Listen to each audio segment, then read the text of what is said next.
Magic and Gnosis. Today, I wanted to quickly hit on some important notes when it comes to these profoundly deep concepts.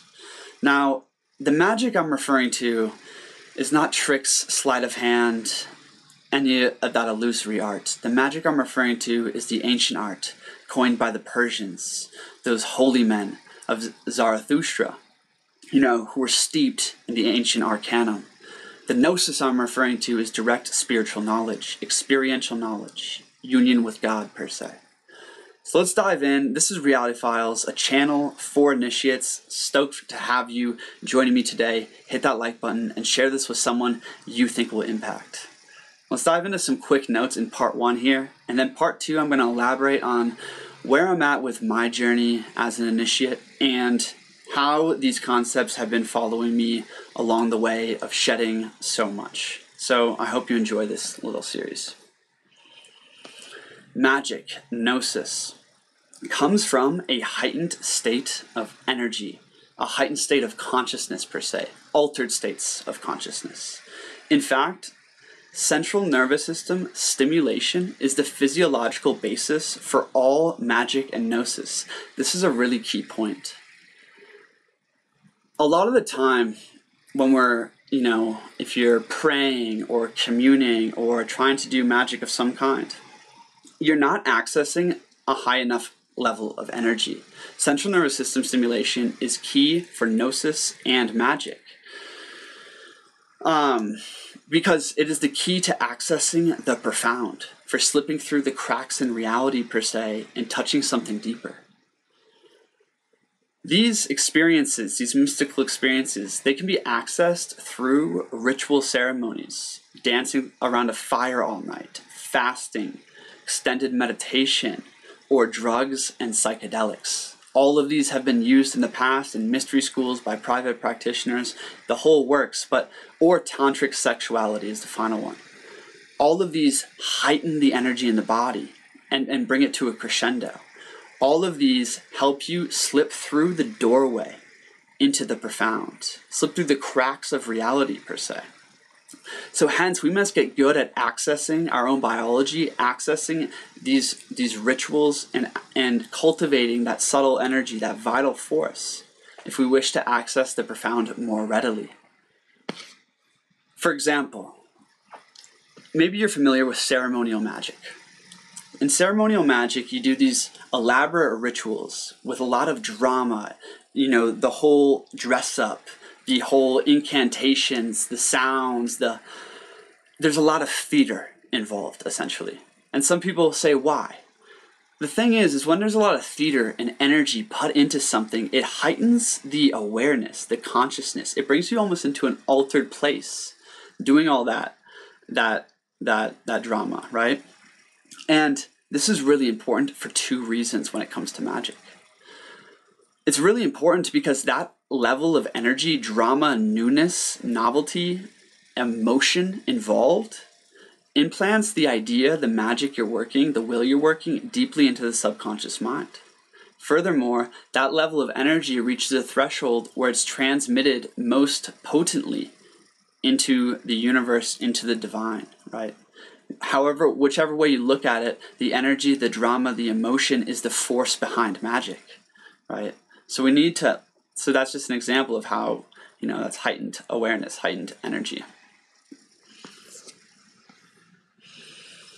Another example with magic is, a lot of times in the mystery schools, for instance, you would either, in rites of passage and initiations of all kinds, you would work with psychedelics, extended fasts in a cave, in pure darkness. You would even take mild doses of poison. You would do all this shit to whack out the body, to put the physical mortal shell to sleep and awaken the nervous system, where you start to access that subtle infinitude all around you, right? That was the point of all that in a huge way. So let's dive into Gnosis. So Gnosis, that direct spiritual awareness, right? The state of Gnosis is attained through the stimulation of the nervous system, central nervous system, in conjunction with devotion. In conjunction with devotion. Gnosis, to me, my friends, is essentially heightened energy up, devotion, and a clear understanding. Let's talk about this. The foundation of Gnosis is working with the divine ideas, building a conceptual framework of the deep reality beyond the visible, seeking to understand the universal mechanism. So right now, my friends, in my initiate's journey, I am dutifully studying and practicing Franz Bardon, The Initiation into Hermetics. And in that book, there's a line that says, the synthesis of becoming one with God lies in developing the divine ideas, beginning from the lowest level to the highest, to the point at which oneness with the universal spirit has been achieved. Franz Bardon. So, the divine ideas, what are these? Mystery schools would have had you study the esoteric script rigorously and meditate upon the deeper workings of reality, the divine ideas, so that you can start to see through your understanding. This is what Gnosis is about. It's about learning to see through your understanding. A lot of people think they see what they look at, but actually they're looking through a lens of judgments, of descriptions, of understandings of the world. And that's what we see. That's what we recognize. And the initiate's process, and what a lot of the mystery schools are dedicated to, is the rewiring and reprogramming of one's sight, right?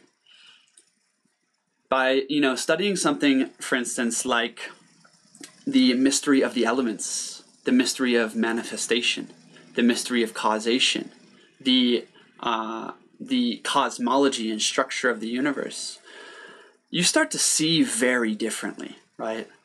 In fact, so much so, you start to see very differently. Right now, in the book I'm studying, Initiation and Hermetics, I haven't made it past the theory part, which is literally 25 pages, in multiple months, because I don't feel comfortable with the ideas yet, with his worldview. And it's very important in the initiate's journey to come to a deeper understanding of the reality and to cultivate devotion and piety within that understanding. These are the two keys to Gnosis, along with stimulation. So, magical work. This gets into what we're going to be talking about in the next video, the 3 levels of magic and Gnosis. But magical work involves change and creation. And the subject of the magician's work is the self. The magician is the focus of his or her own alchemical processes.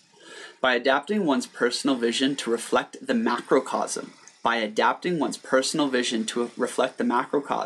we can change ourselves to be better reflect those divine ideas, right? It's interesting because he's saying by adapting one's vision to reflect the macrocosm, that means the microcosm comes to reflect it. And that's a direct reference to what Hermes says in the Corpus Hermeticum when speaking about Gnosis and the path to the stars. God's image hath been sketched for thee, as far as it can be, in these ancient books in the Corpus Hermeticum. And if thou wilt attentively dwell on it, and observe it with thine heart's eye, right? Believe me, my son, you'll find the path that leads above.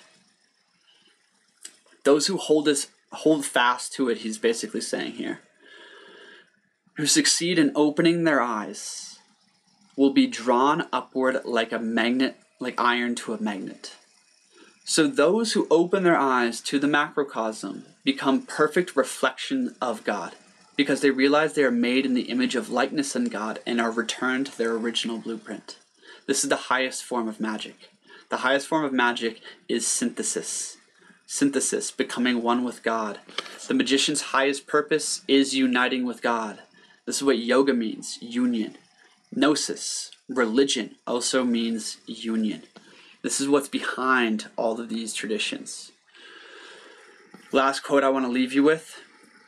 For it is possible, my son, that a man's soul shall be made like to God, even while it is still in a body, if doth contemplate the beauty of the good.